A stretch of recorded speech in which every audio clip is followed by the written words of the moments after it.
So And sorry to see that we lost the late great John Mayall at the age of 90 a couple days ago, and he was sort of the last link to the begin, not the beginning of rock and roll, but the beginning of British rock and roll, the beginning of white boys taking over the blues. He was certainly a workshop or a finishing shop for the greats, Eric Clapton and Mick Taylor and Peter Green and John McVie and countless others who cycled through. Mick More, Fleetwood, yep, Mick Fleetwood as well. More remembered for actually the people he tutored than for his own music. But Mick Taylor. Did you mention Mick yeah, I Taylor? did. I did Okay. mention Mick Taylor. Yes, I'm a big Mick Taylor fan. And as a matter of fact, that first Bluesbreaker album was one of my favorite albums when I was first getting into music.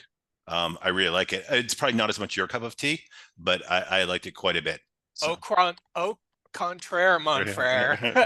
I absolutely love John Mayall and his records. And in fact, the ones that I like the most are the ones that are somewhat later, like in the very late 60s and early 70s, after all of those superstar guitarists had left the fold and yep, gone on and created their own path, whether it's, like the guys you mentioned, McVie, who went on to Fleetwood Mac, yep, Mick Fleetwood, who coincidentally went on to Fleetwood yep, Mac, Mick Taylor, who went on to the Stones, yep, Clapton, who went on to Clapton.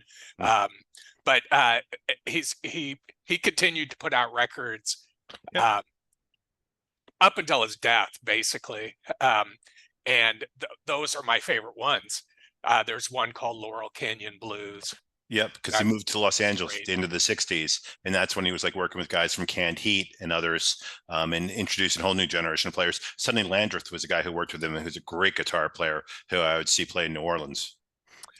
Um, uh, those records are very good. There's one called Back to the Roots. Uh, uh, Turning Point. Yep. Turning Point, yes, which basically the thing that makes that record stand out, and that's one of my favorites of his, without a doubt, is it's a blues record. All of his stuff you would categorize as blues rock, which isn't my favorite genre, Which but is why I said, yeah, the way he did it on those records in particular, I feel is pretty fantastic. And that record in particular is unusual because it doesn't have a drummer. So it's guitar, bass, harp, vocals, yeah, and no drumming. And the one after that's the same way. And it really makes it stand out, not having any drummer, to muck things up. yeah, as they are wont to do.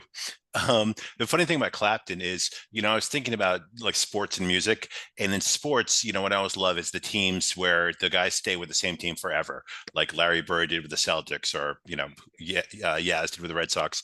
And a lot of rock and rollers, the Stones have, been the Stones and the Beatles, until they broke up and, were the Beatles and the Who and so forth. Interesting thing about Clapton, band to band to band to band to band, sort of like a ring chasing NBA player. Mm-hmm. From the Yardbirds to John Mayall to Powerhouse briefly, I guess, Cream, Blind Faith, Derek and the Dominoes, Delaney and Bonnie, and then finally, just on his own. I can't think of one other rock and roller who's been with that many different bands and certainly have had that level of success with each of them.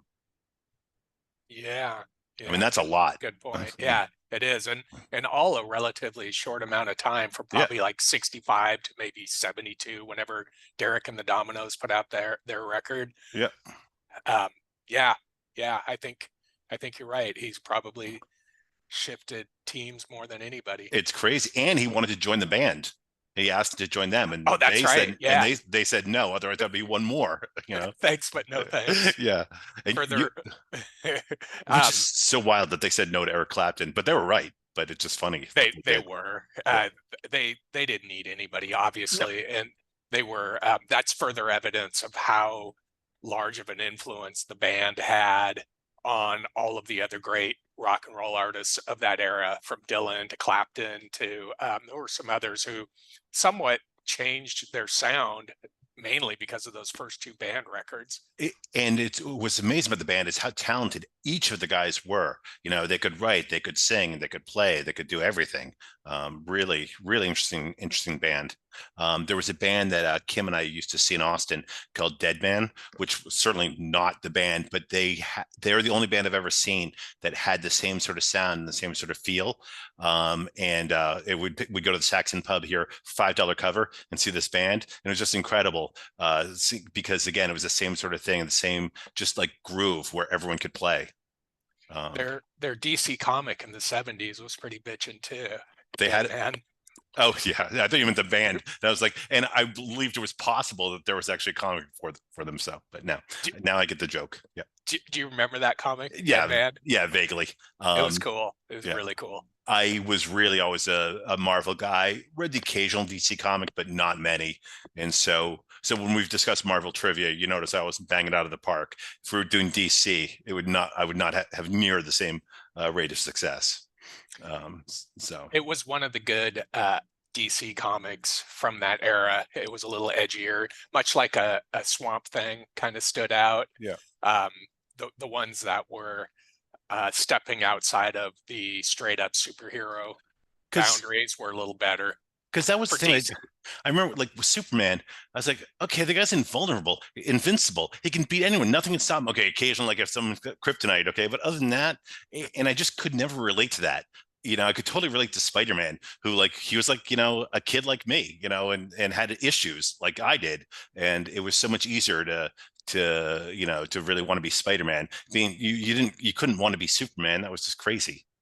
So. Yeah, it was all of the original Marvel characters were all infinitely relatable as humans, and that was the impetus for Stan Lee and Jack Kirby and all the early guys, was to make them relatable, and it certainly worked. Yeah, when you see like the Fantastic Four arguing with each other and you know and fighting and all, you're like, that's life, that's a family, you know. That's, two of them are married, you know, and then two of them are siblings. And, but yeah, Jack or Stan Lee, you know, went on record saying that was what he was trying to do with all those characters, and and it worked. And the Hulk succeeded famously. You know, the Hulk. You know, this tortured scientist who's an intellectual, and you know, and suddenly he's got, you know, this inner monster that he can't let out as Bruce Banner, but it comes out as the Hulk. It's actually, you know, pretty brilliant stuff when you break it all down. Absolutely. And Kim and I were at a comic book store years ago, and there was a huge statue of the Hulk outside, and there's a little kid with his dad. The little kid said to the dad, "Is the Hulk a good guy or a bad guy, Dad?" And his father thought for a second. He said, "He's a good guy, but he's got issues." That was great. So but yeah, so that's why those always like really, you know, stuck with me. And it's the same way where there are certain bands probably that I could relate to more. You know, it's hard to relate to the Rolling Stones or to relate to the Who. Well, first of all, they were British. Second of all, they were already larger than life, you know, in a way that, you know, that was the thing about when you go see, I don't know if you ever like really liked a local band wherever you've lived in the past and liked that band so much you saw them multiple times. Mm-hmm. But when I've done that, they become like my band, you know, and I almost feel like, even though we're not friends, I feel like we're friends. I feel like I know them. I feel like they know me. It's all, you know, it's a very shared experience. And the way it isn't when I go see, you know, when I go and see Springsteen, for example, even though I love Springsteen, you know, it was very clear. He was up there, I was down there, you know, as opposed to bands and clubs where I'd see the same band over and over. You know, missionofburma was one of those where I saw them multiple times and it really felt like a community. Sure. I think with people who like us who take all this shit way too seriously, you know, music fandom or movie fandom, which I want to circle back on, by the way, movie talk. There is, I think everybody goes through it when REM would be an example of that for me, where not that I was seeing them locally, but when their first couple records came out, they were still considered a very underground band and way under the radar. And once they became mega huge and super popular and super successful, it loses some of the magic for you. And it's not really even fair because the band oftentimes is still just doing what they do. It just so happens to catch on, and so it's kind of unfair in a way, but you can't escape it for bands like that, or like the bands you mentioned, Mission of Burma. I mean, now they're considered somewhat legendary, not in the same way REM is, but still a lot more than they were playing to more than what, 50 people when you were Yeah, seeing yeah, them, 50, 50 to 100. Yeah, 100 yeah, people. yeah.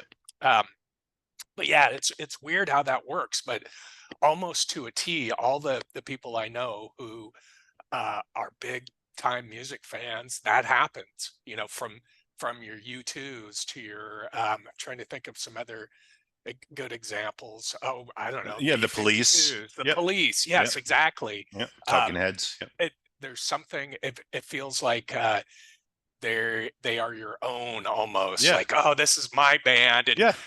I'm building this identity around this band who is so great, but hardly anybody knows about them, hardly anybody is into them, so I'm feeling somewhat special because of it. It's weird. Exactly. Yeah, and there's once in a great while there's a band which hits a level of popularity more, a bigger level, but never like outdistances you. So for example, Cowboymouth was a band I used to see all the time in New Orleans, and they got big enough that they had radio hits. They had, they were in outside of New Orleans, they would play to larger audiences, but at home they still made it, made a real effort to play smaller places. And it really, so even though they gained a bigger popularity, certainly not hugely popular, but popular enough. But I still felt like they were my band. Whereas other bands, like, okay, that was nice. Now they're they're off to mega stardom. So So Cowboymouth, I've heard you mention them before, and not only is that like the worst band name ever, but what was their music like, or what is their music like? I don't know if they're still together. that name is from they took their name from a play by Sam Shepard. Okay, I'll have Okay. you know. And Okay. he took Cowboymouth from a line in Sad-Eyed Lady of the Lowlands by Bob Dylan. Oh, So no shit. So just the there's trajectory of it. Okay. a Dylan connection, huh? Yes. And Cowboymouth, their singer was their drummer actually. And he was a wild guy who would always get the audience. He was totally into like audience participation and getting everyone to really like scream and yell and dance around. And they were just straight ahead rock and roll. They were your basic rock and roll with some New Orleans roots. So they definitely had a New Orleans tinge, of but basically rock and roll. And it's funny when I mentioned like getting people to yell, it was more like a sort of call and answer type of yell. I was thinking just the other day, I was thinking about like early Stones and Beatles and all of crowds, and even back to like Frank Sinatra and this idea of like screaming throughout their performances. And it's so weird to me. Like when you watch early clips and all, and girls and even guys are like screaming throughout the entire performance. Yeah. And I'm It's like, like thank God I didn't grow up then, because that would have driven me fucking crazy. fucking mental patients. Yeah, I it's mean, just so weird. Like singing along is one thing, and even that's annoying. Let me just say, okay, but this like from start to finish, yeah, just because you're uh, visual, you're seeing them with your own eyes. And yeah, some of those, or even early Stones clips, all of yeah, yeah, the British invasion bands, yep, when they come over here, yeah, it would be wall to wall screaming, mainly like 16, 17-year-old yeah, girls and or stuff, right? even younger, 13, 14. Yeah, Yeah, yeah, for the uh, Beatles yeah. especially. Imagine if that had happened to one of the bands you were in. I mean, at first you'd be like, wow, this is great. They love us. Then at a certain point, you'd be like, Jesus Christ, would they just shut up? Yeah, I listen, don't how blame the about Beatles for listening to them? stopping touring. Yeah.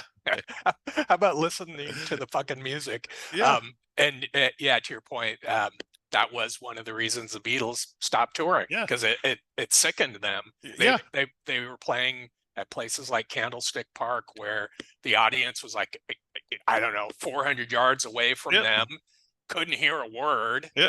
couldn't hear anything, Yeah. because the sound system was so shitty. And so that brings up an interesting what if, had they stayed together and or even just kept touring as venues, like venues that large got better sound systems and better equipped to handle large scale rock concerts, would have been really interesting to see how the Beatles would have handled that and what their live show would have been like. Like, say, oh, they just released Abbey Road, now they're going out on the road and they're playing Yeah. Madison Square Garden.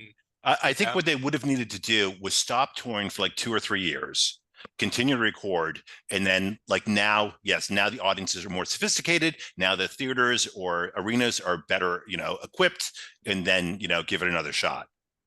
And I think they just didn't have the patience and or the vision that things would change, to that degree. Because they had started making music that they couldn't really reproduce on stage, and that was one of the problems for the Who. I'm sure you're familiar with Pete's frustrations with trying to reproduce quadrophenia, where he would just start like ripping out tape decks and throwing stuff into the audience or onto the ground, or because he couldn't reproduce it correctly. They were playing so often for that record, and even even earlier with Who's Next stuff, they're playing the backing tapes, Yeah, or playing along with backing tapes, right. and they would always malfunction, and yeah, like you said, it drove Townsend insane. Yeah, and I understand that, but it's tricky when you're trying to reproduce. There are certain things you do in the studio, they're not meant to be played on the road, or vice versa. Mhm. And it's just interesting. It's also interesting when people take sort of interesting chances. Like I was going to mention this before. There was like a 3 or 4 night thing that Elvis Costello did at the Orpheum in Boston, and he did it with amieemann, Mhm. and they had a wheel. Okay, like a wheel of Yeah, fortune. the Wheel of Song. I think Yeah, and I they saw him would on spin that it. tour too. Yeah, But anyway, and it was great. It was fun. hmm I was like, would I want to see that for everyone every tour? No, but it was really interesting to, hey, let's just try this and see how this works. Because I really like that. Because one of the reasons I was like the Grateful Dead live is they would just start playing, and at a certain point they just sort of wandering, meandering, and then all of a sudden sort of find their way into a song and just start playing that song, and then into the next one, and so forth. And one of my frustrations with bands like the Rolling Stones is you could see them 20 nights on a tour, and it was the same fucking set list every single night, except for maybe a change of one song or two songs. The Grateful Dead, it was never like that. If you saw them 20 nights in a row, it was 20 different sets. And to me, it's lazy just playing the same set list all the time. And I would think as an artist, you get bored. yeah, for sure, you would.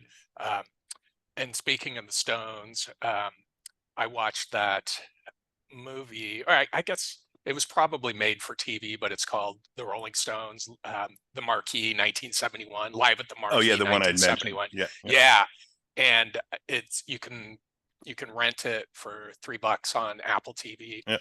and it's pretty fascinating, I got to say. Not only had I never seen any footage from it, I didn't know it existed. Uh, So Neither did I that's before I emailed you about it. I can't believe that there's stuff that we didn't know existed. and there is a real shortage of live Stones footage from their classic period, which to me is around 68 to 72. Yep. And so the Marquee is pretty small club, obviously. It's probably some invite only thing. It looks like there's maybe a couple hundred people there. Um, but it's when they're at the height of their powers, and they're most like, they just look like such dirt bags, Keith Richards in particular. And they look like they are so blasé about the whole thing. They're playing some of their best songs, like from Let It Bleed, and songs from Sticky Fingers, which was the record I think what they were just about ready to release. This was probably some special, pre-tour show. Yeah. But man, it's really good. It's really, really fucking good. That's one of the things they've done a lot of, is played a small venue as a pre-tour show. And they did that in New Orleans, actually. This is before I lived there, unfortunately, at a bar called Vaughn's. Vaughn's holds less than 50 people. Wow. And they played there.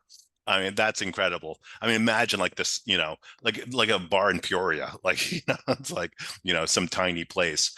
And they did that in Boston. Once again, I was in Boston when they did it, but obviously I couldn't get an invite. But I think that's cool, that to do that, It is. And it's great that this thing was documented and unearthed somehow. Yeah. But you should definitely check it out. Yeah, You'll it's on the really list. Yeah, dig it. I definitely want to see it. It's interesting because it also made me think of when we were talking about music videos before, about how you and I would stay up late when we were like, teenagers, to like, oh my God, it's a music video, because you didn't get music videos before MTV, and if you said, what do I really want? I would have, even though I didn't know what it was, I would have said, I want my MTV. And then MTV came out, and then and I really loved it for like 6 months or a year. And then after that, I hated it. It Yeah. was like, be careful what you wish for. At first, I was so psyched to have MTV, and let me just say, it was less than a year later where I was like, this has got to stop. It's like, and so it's just crazy how, like, when you get inundated with something that was such a rarity suddenly everyone you had to do a video. Mhm. If you had a song, you had to do a video. And then it became just so forced. And so it went from a unique thing to one out of, I don't know, 1,000 videos was actually, oh, I like that one. That one I actually want to see. Not that I would watch MTV in rotation just to wait to see that song, but It got its insidious hooks into the music industry so fucking quickly. It just amazing. changed everything for the worse, Yeah. for sure. And they were so close to going out of business the first year or two. And if there's a documentary on it, it's called "I Want My MTV," and it's interesting how close they were to going out of business. They really weren't getting any traction, and to go from that to just dominating, where you didn't hear music, you watched it. Yeah, You know, yeah, that I'm sure you did plenty of videos back in your day. a couple actually. Okay. Yeah. Um, but yeah, as you can imagine, very bare bones, and Yeah. were seen by the band and maybe the band's spouses or girlfriends. That's about it. I still have them all, and um, they're embarrassing as hell, especially one in particular. But anyway, um, someday I'll have to show them to you. Yes, I definitely want to see that. So, but so there were the occasion, like, I like some of the Duran Duran videos, and a Chris Isaac video. I mean, there was a handful, but like that, I basically liked 10 videos, and there were 100,000 videos. No, and again, it was all it was, and until, I mean, that it went on for years. Yeah, Um, yeah. The reign of MTV went on for what, a good 10, 15 years, yeah, probably. yeah, and really the first 5 to 10 years was, again, that dominating the market. You know, And because then like, MTV Unplugged and all that, crap. So yeah, and that to me was one of the good things that actually came out of it, because it was about the music and it wasn't about some superficial video. That became the focus of a band's record instead of the actual music. And that's the when I say it ruined or it changed music for the worse. That's, to me, that's how it changed the whole industry, because suddenly all the executives and labels and everything, they're more concerned about, okay, so let's say REM has a new record coming out. Do they have their video ready to go for MTV? Who cares about the fucking record? right, right. But is the video ready? Yeah. And it was a real shame. It really, I think it was really what started the downfall of the music industry in general. Yeah, I would agree, and it sort of harkens back to the early '60s, where bands were, get a record out, and if you're lucky enough for that record to be popular, make a cheesy ass like beach movie, like, and like, and try to get as much as you can, because your career is going to be 2 years, and so, like, do whatever you can for those 2 years, to get what you can get and then get out. And also, a good, to your point, not only were they trying to do that, but if they had a hit record, that they were back in the studio right away trying to make a follow-up. Yep. Back then, all of the bands were putting out, two records a year sometimes, if not more. Whereas today, some of our favorite bands, you might get a record every 4 or 5 years. Yeah, no, it's so interesting, that a huge change in that regard. Because the Beatles, even, the Stones, Beatles were cranking out records, and then suddenly Springsteen or Radiohead, they're going like 3-4 years between records. Huh. It's Go, almost 10 years for Radiohead. yeah. Going back to video for a second, not that he wouldn't have been popular and even a superstar. Okay.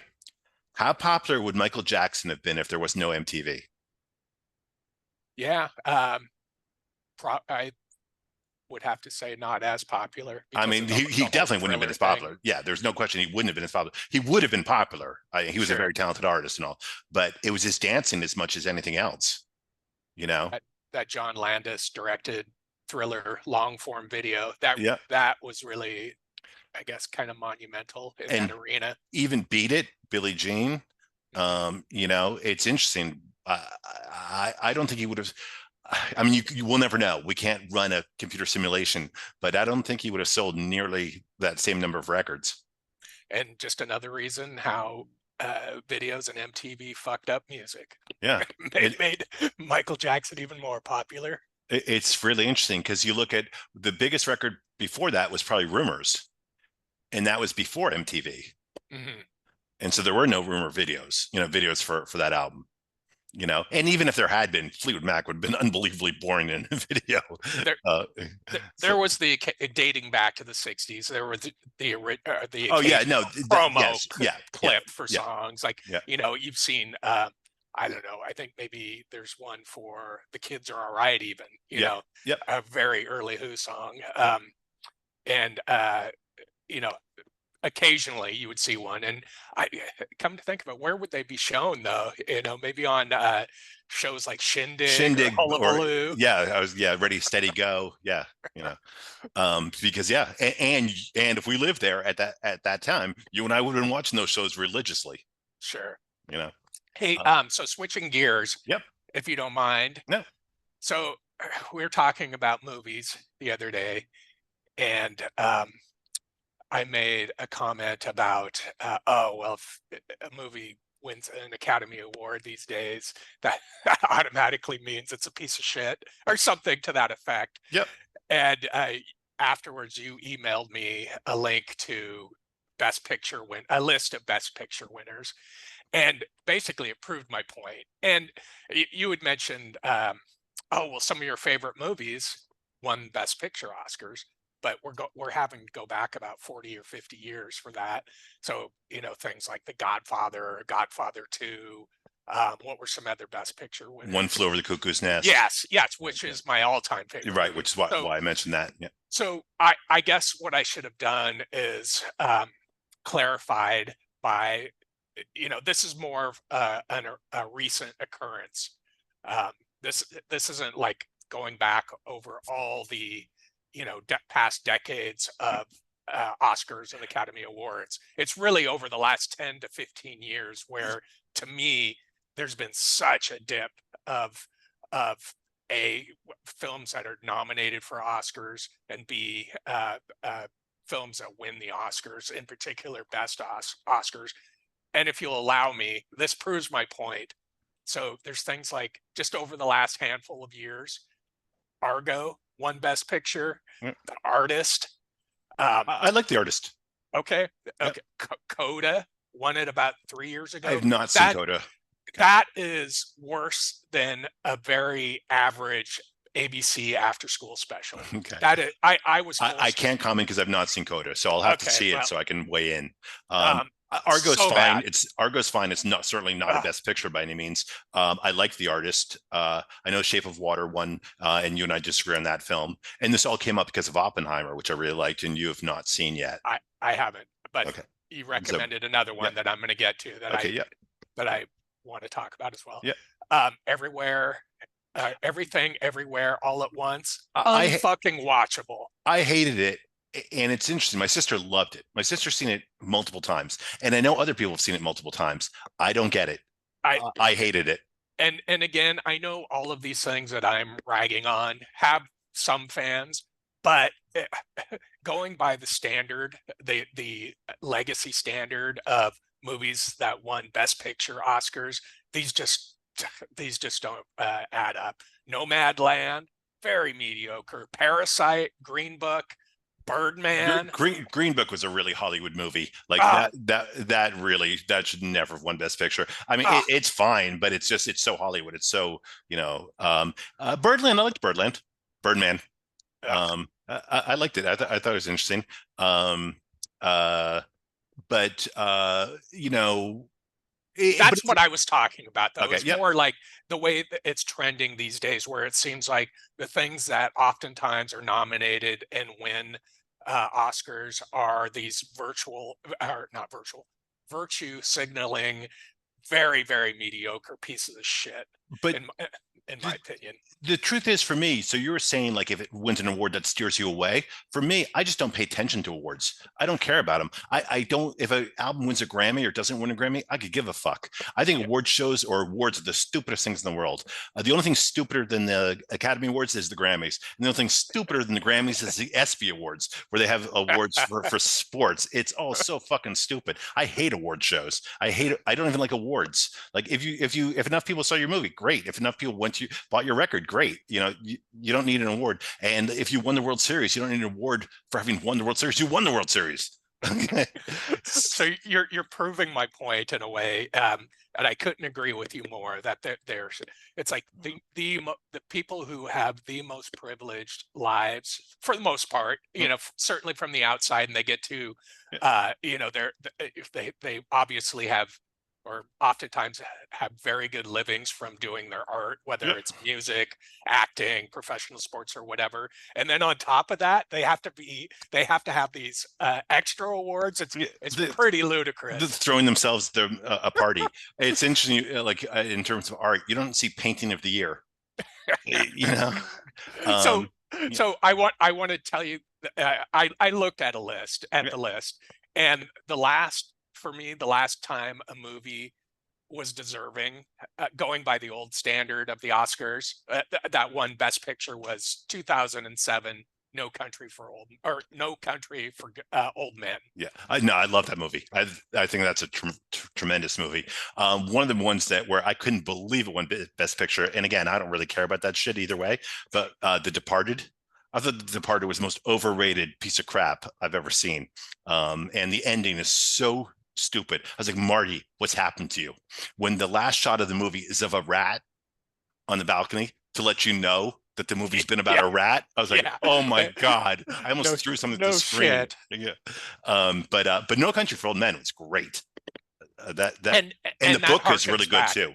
That harkens back to things back in, maybe, the last decade, where it was like, this was the 70s, where, okay, if something won an Oscar, and if it won Best Picture Oscar, you could count on it being something pretty phenomenal. Yeah, and I think everyone's always trying to feel their way, and so up until like 75, they always talk about Jaws as a cutoff. Jaws is when movies started being much more about making money than about being a good movie. And then I think at a certain point it sort of tilted back a little bit the other way, like in the 80s, and then tilted again. And I think also just like music, as music goes from genre to genre, and like there's disco. Oh, now we're gonna fight against disco with punk. Okay, now we're gonna fight against punk with new wave. And I think there's constant ebb and flow. There is. And I wouldn't be surprised if like 2 years from now, 5 years from now was a great time of movie making. It might be terrible, who knows? But I don't think it's just in a one direction, downward slope for everything. I think it's, and also even if it is in a downward slope, there is that occasional movie that, that rises above that, or album, or, whatever. It's so few and far between now, though. Yep. Whereas back in the day, and risking it sounding like the old fart that I am, back in the day, every year would have like a dozen just absolute classics. It's also different. There were less movies being made, and there was a real direction to movie making in a way that isn't now. Same thing with albums. Like how many albums, CDs, whatever exist now, like per year? Millions, because everyone can make one. True. And that wasn't the case back, in the 70s. Like you didn't just release your own album, or if you did, nobody heard of it. Like it was almost impossible to distribute your own album. I guess if I need to be more specific. So let's just say the movies that the Hollywood studios were putting out back in the day, you could count on a dozen, stone cold classics almost every year, starting from like, I don't know, 65 to say 75. Yeah. Whereas now there's, if you're just considering the Hollywood studio Yeah. produced movies. It's almost zero a year, And, almost zero. but I think you're also talking about the golden period Mm-hmm. of movies, you know, Yep, in this and that's what I miss. yeah, in the same way, like you could say the same thing about rock and roll records. Yep, same You know, thing. 65 to 73, 74, you know, that I don't think you'll ever see a better run of albums by everyone, you know, than there was then. And that's, I guess, what I'm lamenting Yeah. is and it's literally silly and useless to lament such a thing.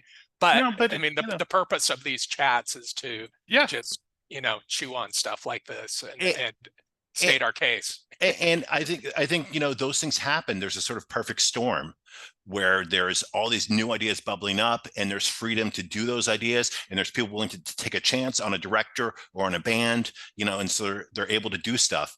And then you know, at which they wouldn't have been able to do 10 years before, and then the 10 years after, they're already saying, how can we monetize this? So Jaws 2, Jaws 3, Jaws 4, Jaws 5, you know, and that's now the thing. And that's all, Fox, for example, they don't want to make movies, they want to make franchises. And so if you come to them with an All the idea for a movie, studios, yeah, all most, the yeah, studios at but this some point. in particular, Disney and Fox are ones that particularly are looking at that, you know. And so it'd be so hard to make One Flew Over the Cuckoo's Nest, you know, now. So I guess when you really boil it down, it all comes down to the insane corporatization of our favorite forms of art. Yeah. Music, the main one, for me, and I'm assuming you, and film, a very close second one. And And sports, it's so far gone and so corporate. sports as well, you know, of which I'm a huge fan, you know, because we were talking about like the ads they show, and you know, when we're trying to watch a hockey game where you can't even watch the game because there are ads There's so along much the, shit you know, going on the, on. yeah, you know, and that's why every sports organization has or league has thrown themselves in, you know, hand and foot into deals with bookmaking companies, because like, how can we make more money?